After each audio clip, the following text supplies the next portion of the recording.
You get to try the racket yet? เดี๋ยวเมื่อเดียว คอยต่อแล้วบ้านคอยต่อแล้วนี่ ร้อยแห้งไปจะได้ผุดฮะร้อยแห้งไปจะได้บาน ว่ามันก้อนมือก่อนจบนี่แล้วก็พุดเด้อ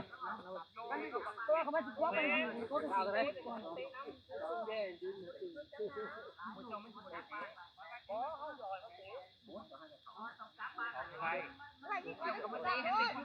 นี่อยากจัดแข็งเลยอยู่ทำไมเ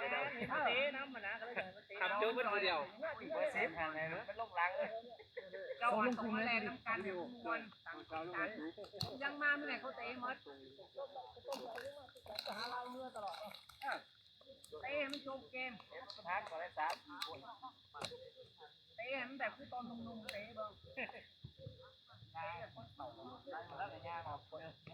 เอามาเขาหางานได้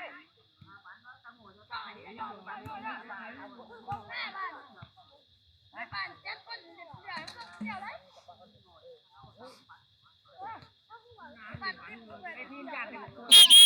เตะขาเลยอยู่รอบ้านอยากเป็นเจ้านี่ที่เขาไม่ได้กินเลยคุณนี่เจ้าที่เขาไม่ได้กินได้หรอก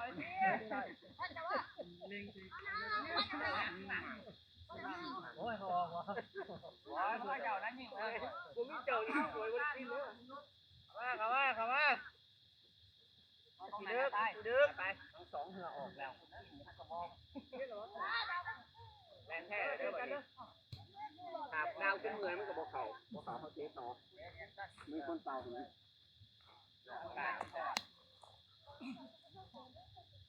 คนนึงต้องคนที่ใส่ของหนาเด้อไว้เด้อ3 คนยืนคนตายแล้วหนาคนที่ตายหั่นก็ไม่ได้เหยียบเป็นม้วนเนาะโอ้โหตัวแล้วเนี่ยเป็นเงื่อนนี่คือลำบอลลงโอ้โห3 ทีม3 ทีมแหวนเนาะแล้วตั้งใจยิงด้วยตั้งใจเขาบอกว่ากูสานนอนเบอร์ใครแรงพอได้อย่างนี้ตั้งคนยิงนี่นาโนผมเองนาโนผมขอโทษเอามือหักอ่ะถ้าถึงโน่นยิงคนหนาคนเดียวเอามือหักเอามือหักทุกคนเลยเกบ้านเอามือหักโชว์มายิงขนาดเขาหนาหักกว่าหลัง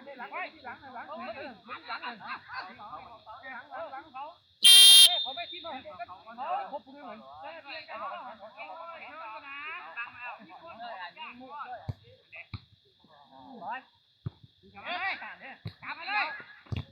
ไปเลยไปงานได้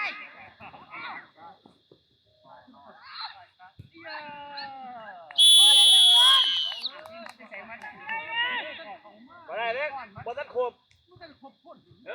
ฟันไปฟันไปประคบเจ้าช่วยประคบอยู่พอเป็นผมเจ้าหัวขึ้นพอเจ้าหัว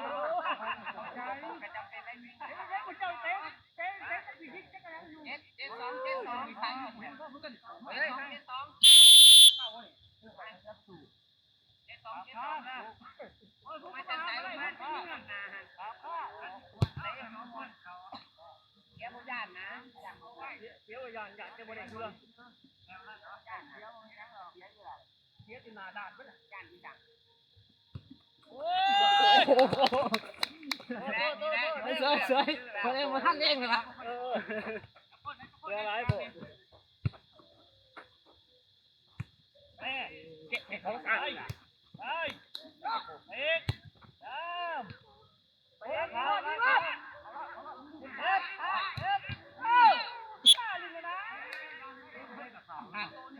ไป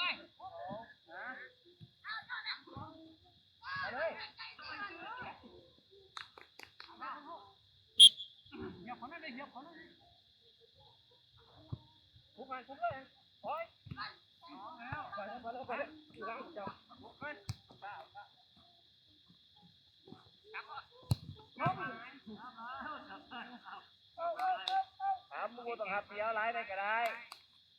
เอาแล้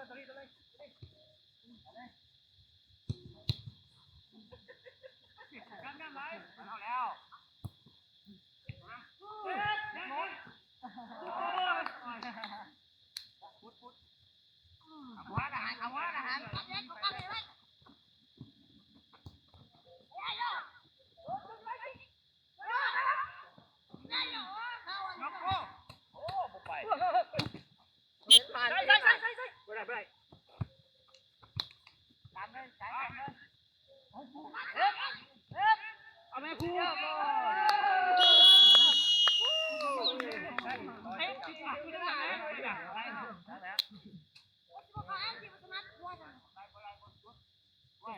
เป็นที่ใช่ปะโอ้ยยังกูยังหวานเลยกูแน่นอนกูเอาแบ็คดีกูยังหัวมาต่อไปต่อได้พอแล้วหลายพอแล้วห่างไกลมือมันขาดแท้แล้วก็หัวจีบตันก็บ้านได้กับเมื่อยกันมาน้ำมันนี่น้ำมันขาดตลาดมันขาดปักหัวจีตันนะมาแล้วเขาแล้วทุกกันนี่ใกล้นี่เอาไปปุ๊บก็ได้ฮะใกล้ปุ๊บทางเอามาทานปุ๊บมันติดนักเลยใกล้เลยมันตรงใกล้หรอเอาไปปุ๊บไปเมื่อขอใกล้กันเลยรอด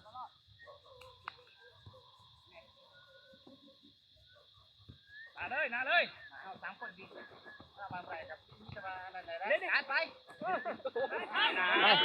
เอา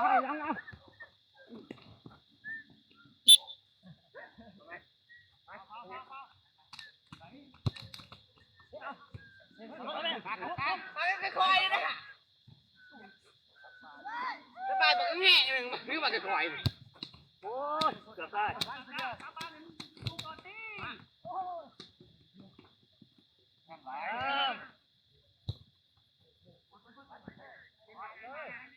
มันไม่ว่า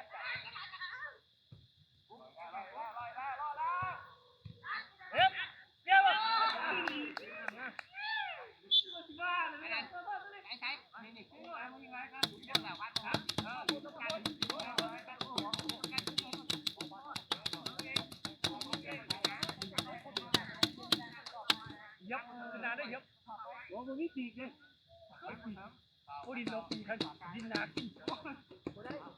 บ้านก็ถึงหาได้เดียวไปเรียกกรรมการ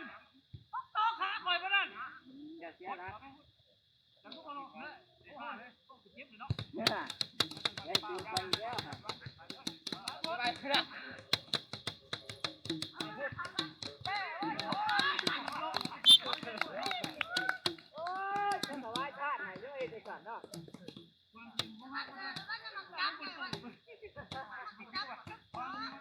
ยับไม่ได้จันสายเขาหลีกใกล้ๆเลยอาจารย์หาสายนี่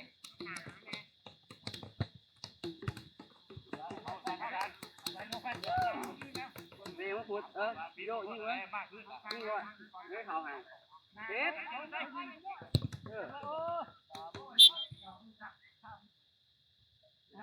กลางกันเลยโชว์หลังไว้เร็วไปหลังรถ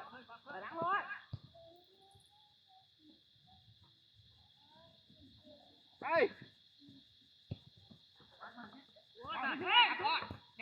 เรียบร้อยเสมอ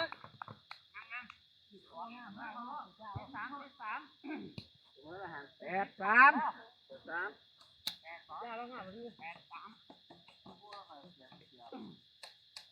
คนเนี่ยเหมือนตามหันใจเอาไปคนแล้วเขาต่อไว้ชาวบ้านนิ่งก่อนก็น้อยไอ้ตามหลังไอ้ลูกแม่กันเอาแม่ทันอยู่ไอ้กูทันอยู่ไปเลยทำไม่รอดยิงยาวเลยแต่ยาวเลยไป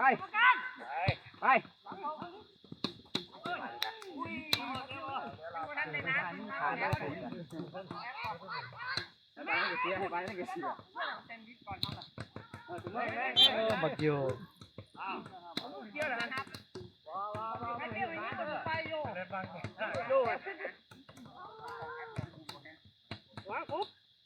ยับมาเลย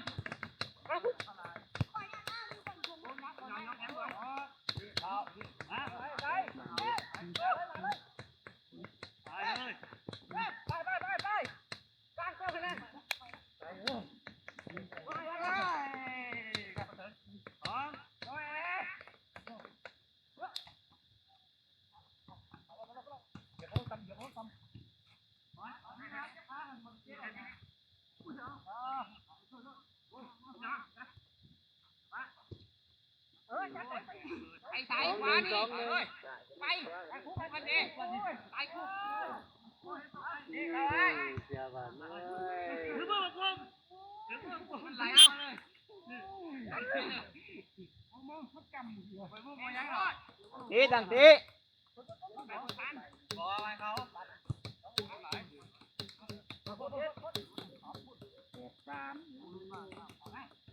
แปดสอง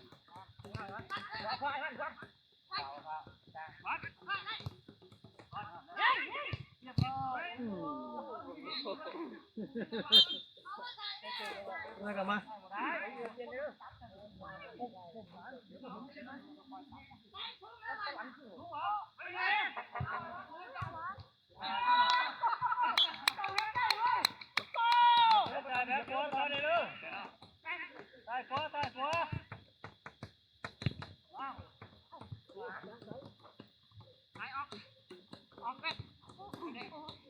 อันโยนเข้าไปกว่าไปกว่า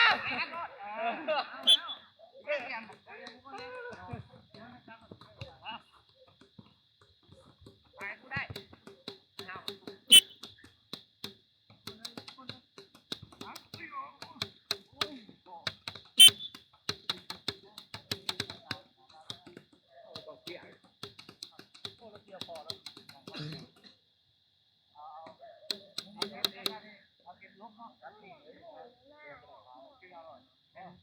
ไปได้ได้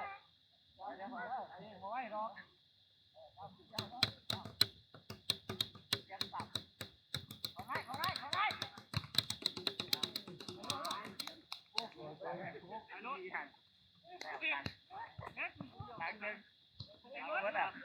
เขาไปพี่เขาไปโอ้ยบูโน่ชิบะได้ละ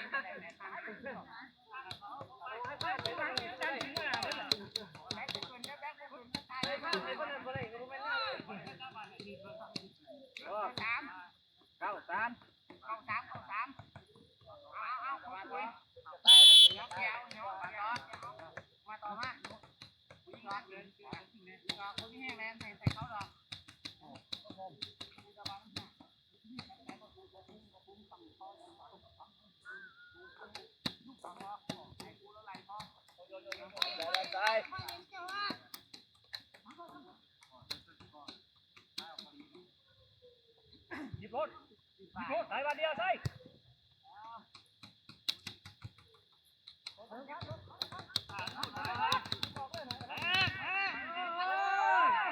ควงกับมี่ไอ้ควงกับมี่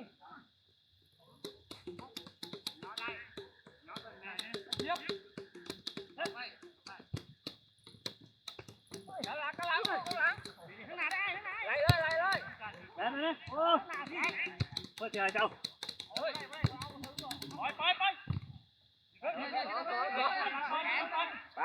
ไป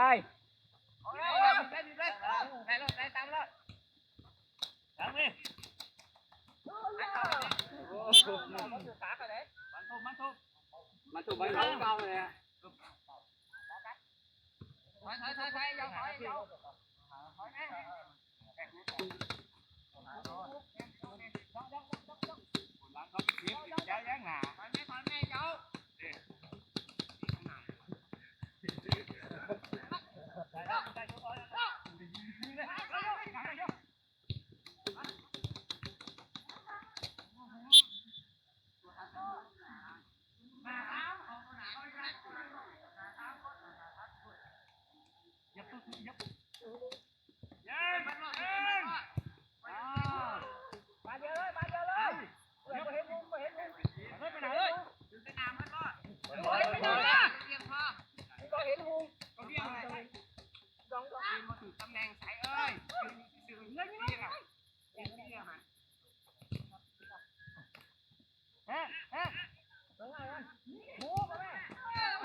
ทีแหละครับว่าผมเห็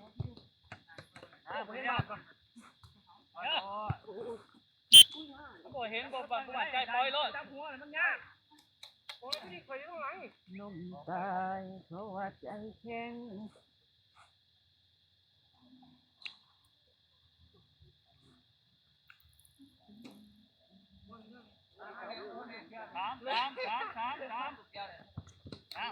โอ้ยบ่ายมาถึง ตีเด้อแม่นบ่ได้ เปลี่ยนบ่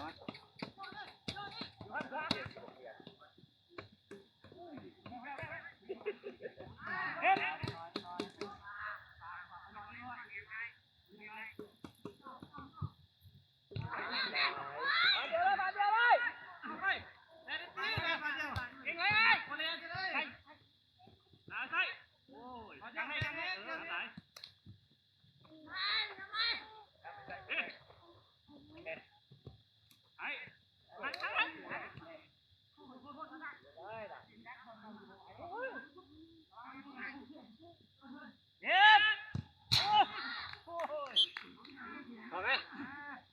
เดี๋ยวนี่มาเย็บตีนเลยนี่เดี๋ยวจัดแดนไปละ ย้อ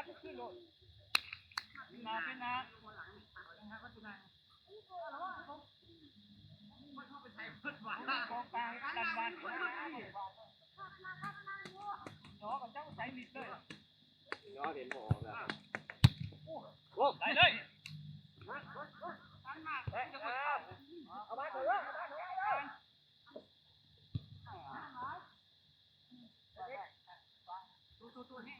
เจ้าไปมาขึ้นมาไหลลงแล้วลงมาซอยนะ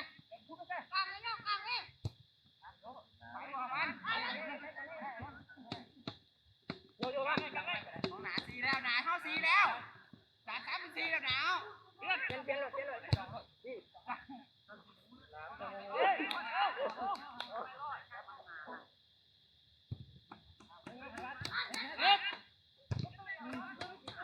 ยิ่งกว่าที่เที่ยวเมื่อวาน พวกเขาอ่ะ เที่ยงหน่อย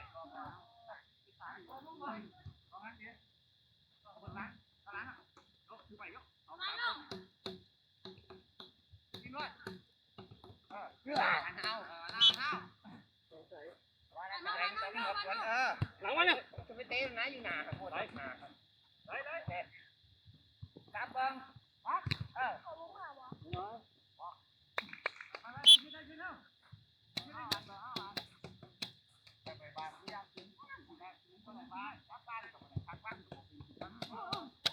ยลุกไปเลย บ้านมือล้างนี่กับมือเยาคนล้างเลยย่องเด็ด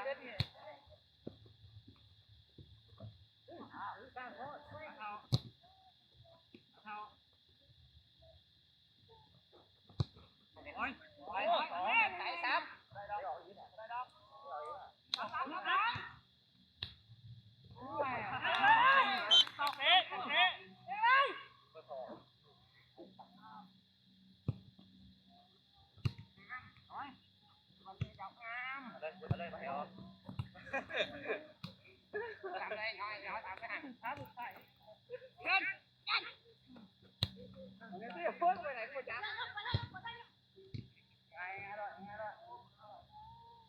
3-4ก็หาเขา ไปเลยกูผมมีคนไป โอ้ท่านะใส่ท่าใส่เอ้ยใส่เอ๊ะไหนเขาหนาสอบเขาหนาเขาตั้งใจปุ๊บใจจะกล้อยมวยเขายิงเขายกยังไงเลย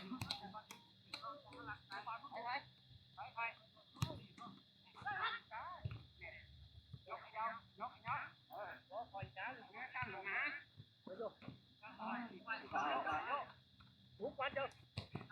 ไปไหนเลยโยจ่ออยู่เลยหน่อยนี่เจ้าเลยเนี่ย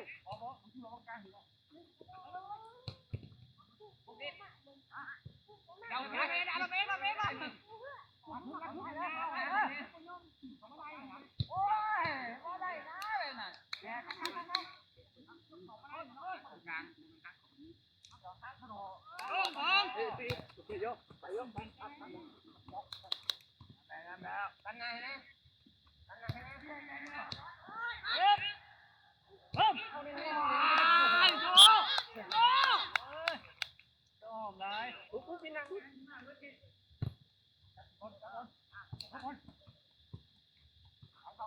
ดีแดงกูได้มันหนาดีออกข้างเข้าข้าง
ก็39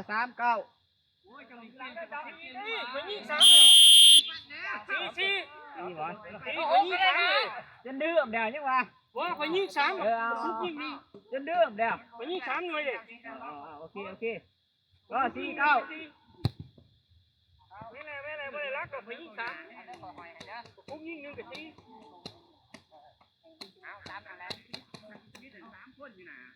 มันยิงหัวคอน้องไปเลยนี่แล้วคอไปเลยไหลมาหาเลยไป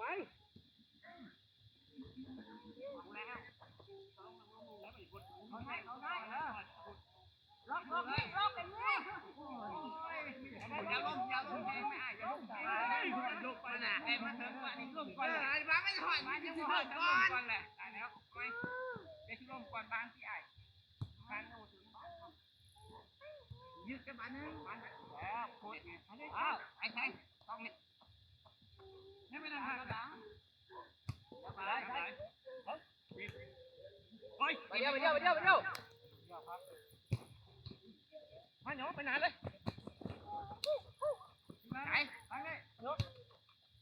ผมอวยรถห้างบ่ได้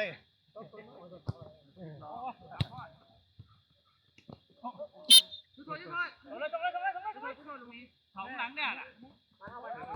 เตะ ไปไล่บ้านไหนไล่บ้านไหนลงไล่บ้านไหน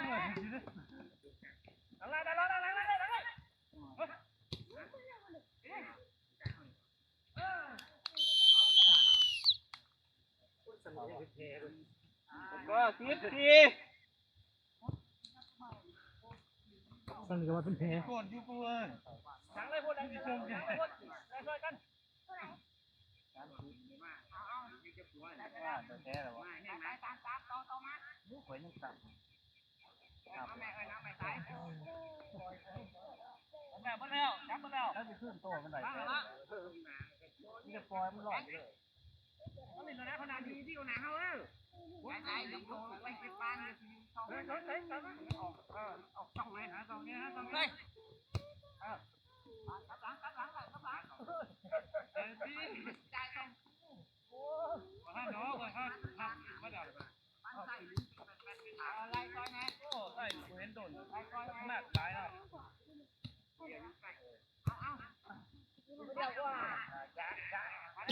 อ้ที่ได้เจอเขาพึ่งกันแล้วไม่เลยไม่ได้ไม่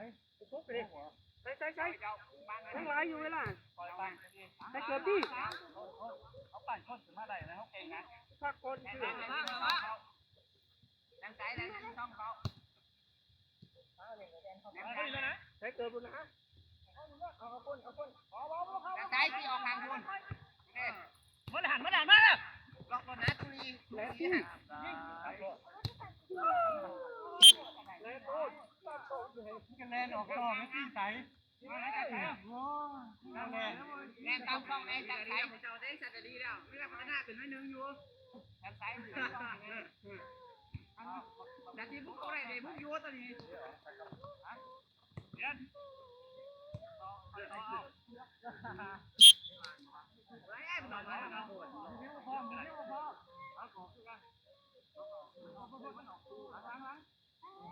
วเท่าไหร่คนเท่าไหร่กูเด็กได้ไงไปเอาไปมาประมาณนี้หลัง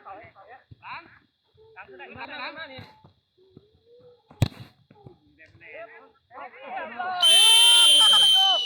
คือได้เท่าไหร่วะเก่งไรทำไมแบงค์โมขาดมากเลยที่พอนะการไม่อยู่กลางเดิน ก็11ต่อ4 พอนะเขาออกคู่นะจะผสมนะเดี๋ยวฟังกับพี่เอาแบงค์โมถึงคนแบงค์เลี้ยงหน้าแบงค์เลี้ยงบุคคลเห็นกันเนี่ยเลี้ยงไปได้คนเดียวถึงแล้วลากขึ้นไว้กันใจดึงโตลงมาเขาเทียบเลยเขาไม่ได้เขาไม่ได้บางกันสิก่อนลงไปก่อน บีผมก็เห็นแบบนั้นตายเลยเย็บขึ้นไปเอาเลยเย็บ ยิงไป เดี๋ยวกรรมการให้ไม่ได้เตะออกหัน โอ้พี่ลูกเจ้าวะฝึกสกิลมาจะใช้ไอ้จองเอาว้ายจะเล่นออกมาสีที่มันตีเลยยิ่งโอ้แม่ของไอ้ชื่อหนึ่ง ดาวยักษ์กันแล้วนะได้มันยังแรกได้ออกคนละยี่ยักษ์ปานได้เขากันนี้ดีแล้วยังมีมุกอยู่ได้เสื้อโตกับปิกนิ่งแต่ว่าจ่ายให้แรงอีกยืนหนาเพราะแห้งไป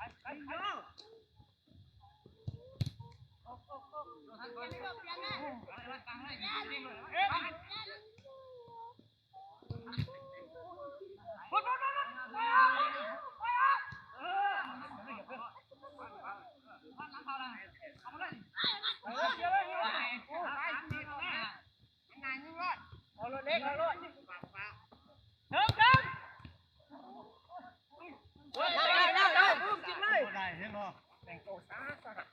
ไม่ต้องเลย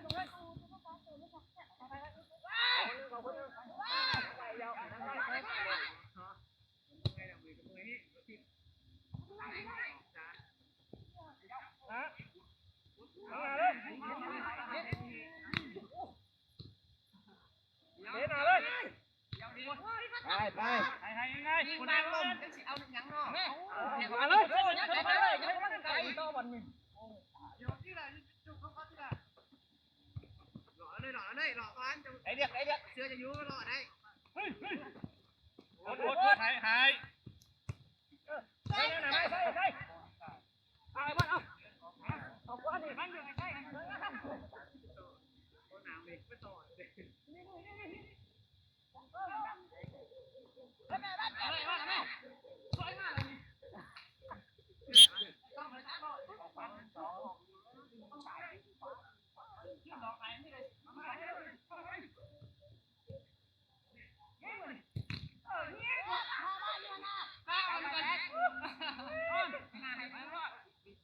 กลางที่นี่ต้องล้างมือกินโยนเถิง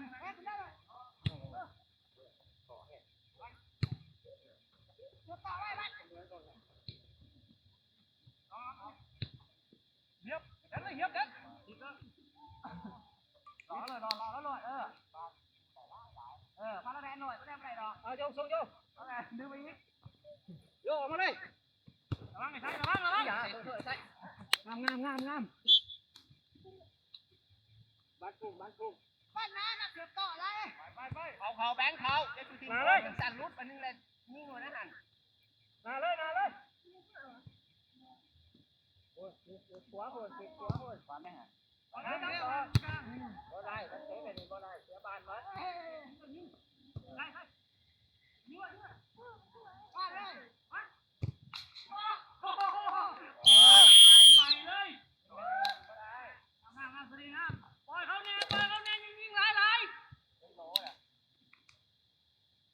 ก็12ต่อ4 ลินบ้านไอ้เนาะไอ้ต่อไว้ใส่กินไว้ยาวยาวยาวเอากลางเจ้าไอ้ทุกกลางพุ่นเด้อเอาเลยกินน้ำกันนี่ ต้องมีกล้าตบเลยเนาะ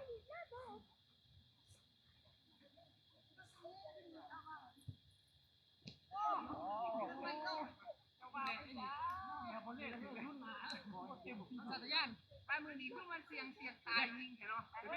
นี่แต่แบบว่าโคเต็มเขาเป็นยิงได้มือนี้หลังนี่โคเต็มก่อยยิงนะไป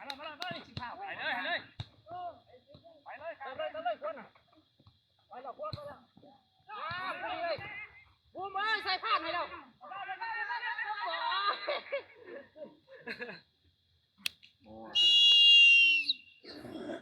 ใจหน้าที่กรรมการบุญยงบินจันเด้ไอ้ยกขึ้นมาให้เราทัดกล่องนี่ฮะเด็ดเด็ดเมียบ้านนี่บ่ร้อยกับบ่ไม่ได้ทางออกเลยโว้ยแต่แต่สิซับไปในข้างหน้าตาย ก็13ต่อ4 เดี๋ยวหลังตั้งเกมไอ้ยาวเข้ากลางนี่นะ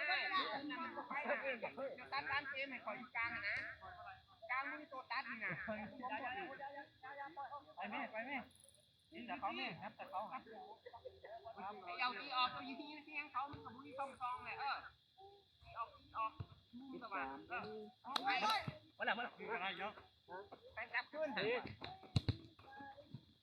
บ่ได้ไม่บ่ได้ก็ดึงกลับแต่ว่าตีออกตีเขาตีวงแต่ว่าไอ้บ้านก็อีสังยืนแต่ดูขาตายอยู่ ปล่อยก่อนนิดนึง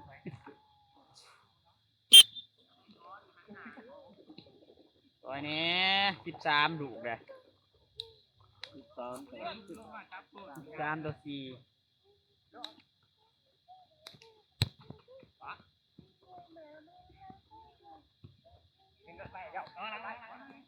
ไปแม่พูดไปแม่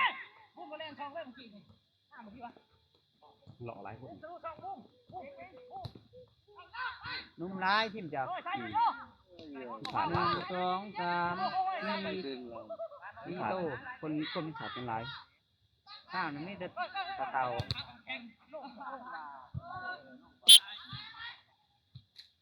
กูแล้วว่าเตะหลิมมวนออกเหงือแมนได้บ่ว่าแล้วว่าสิว่าให้เรามันบ่ได้ดอกกินแล้วห่างกันน้อยนี่เสียบักนิดนึงเลยนี่ เองไม่เป็นเลย ตาเพิ่นสิโอ้ยยิงมันเสียแล้ว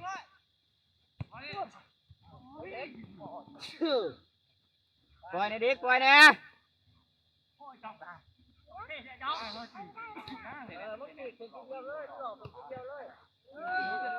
โดนมันต้องยิ่งนะลูกเสียลูกโดนเรื่อยๆแต่เขาได้โก้ไม่มีถึงเอง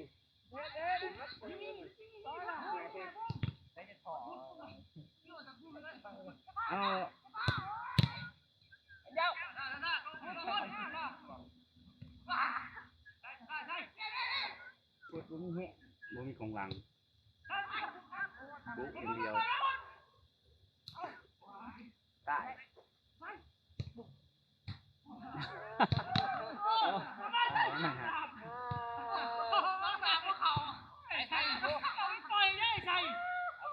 เอาตุ๊กก็ลนเ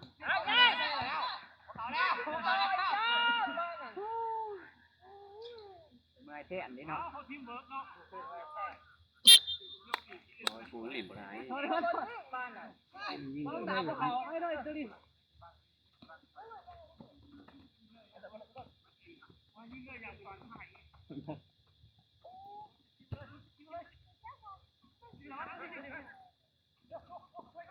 ไปเองหนึ่งลูก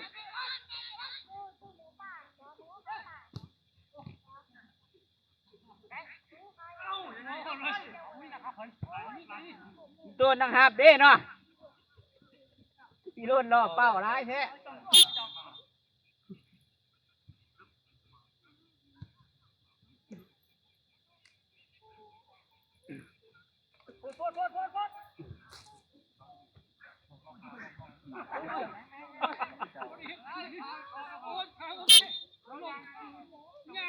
กรรมการ เฝ้า พาจุดโทษ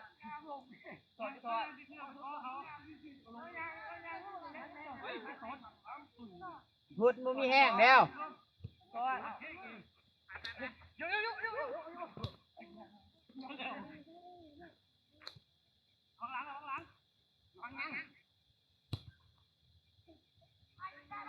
แล้วกินแม่ต่อบ้าน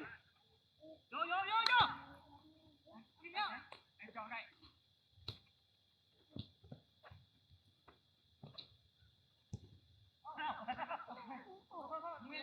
ยาวตีมุ้งออกถอยไปนั่น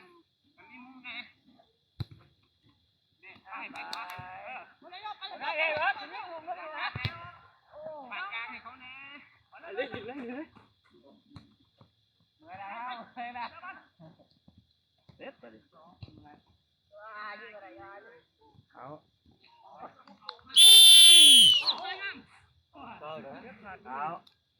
ตำนานเพิ่งบ่เขาที่ไรตำนานเพิ่งเลย จักกระชวนถูกความมุมนี่ทำไม ถ้าตำนานบ่เพิ่งใช่ในอยู่ ก็14 ต่อ 4 ว่าอยากข้างสกอร์เล่นนะอายเบิดไป โอ้ยต้องยอมรับทางนี่นุ่มได้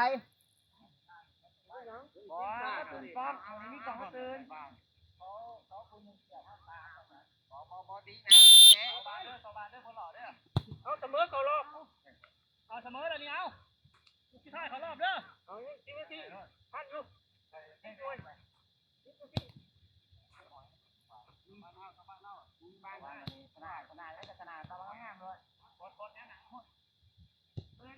ทางไหนวะนั่งอยู่หั่นนะคือว่าเตะทางเสือแดงวะ ไอ้เจ้ามันยืนหาตูจนใจไปทางไหนจะไปคอไปคอมาดึงกุมตีหาตูไปสองคนจะวังตลอด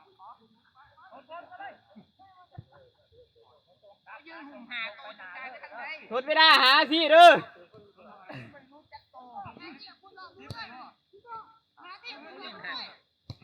โอ้ยเขาว่าจะน่วมมดตู้เนี่ย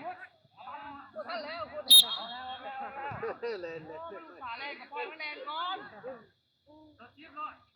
เขาว่าจะน่วมมดตู้แล้วมื้อนี้หัน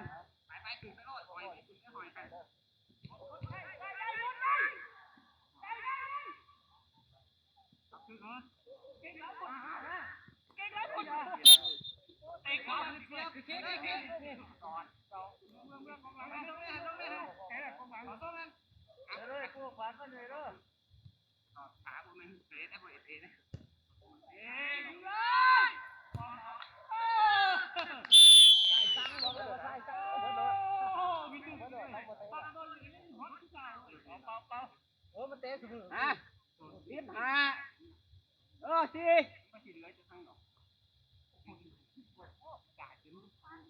เอาเดี๋ยวอีก10กว่าลูกยังสิท่าน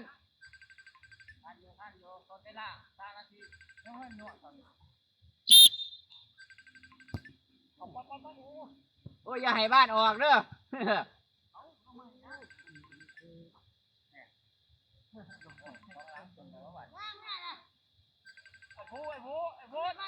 ยังบ่เมื่อแท้ไปที่ทางเมื่อก็เห็นเนาะจะเตะแน่อย่าเฝ้าจะเห็นอีกอ่ะ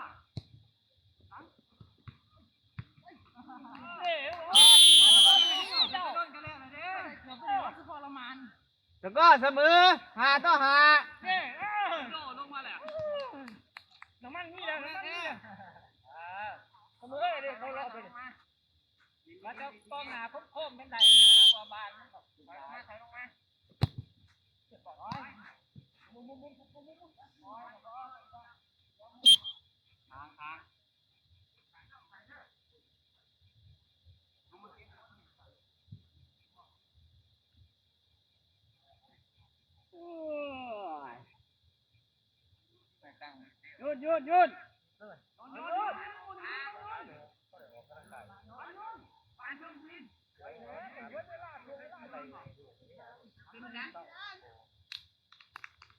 ทางหยุด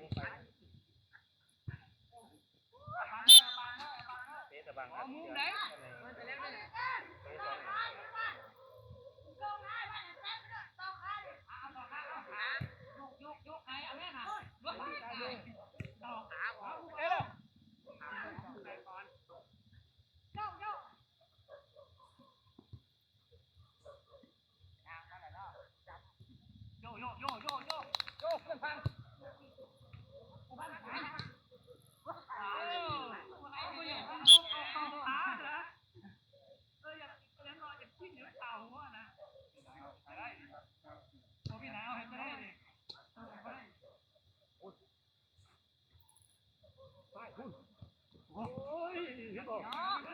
แล้วดิโจงกันนะมันลันมันโจงกันนะลันมาสวิตออกไปกันแล้วเลยลันขนาดเลยโอ้ยใส่เอาใส่ใส่พวกนี้ลงไม่ก้ม เจ้า เขาล่องให้ว่ามันกดลังติ่งกันดีไว้คนเห็นหมดเนี่ยไอ้ยา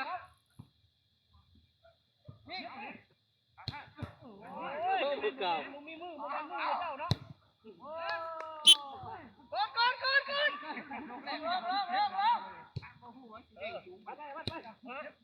จับก่อนจังปนันจะเตะดิเขาไปเลยหัวมันสีแดงมันโอ้ช่วยง่ายอะไรบ้านแม่เต่าเลย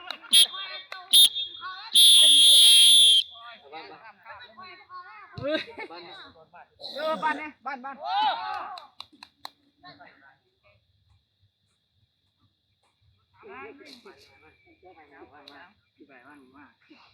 แล้วเอาน้ำเจ้ามาก I found the grip.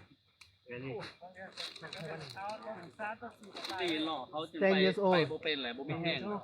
So if it doesn't grip, I don't know. But usually this one should work. If the top layer, then you got to change. Put another shape or the underline one right yeah.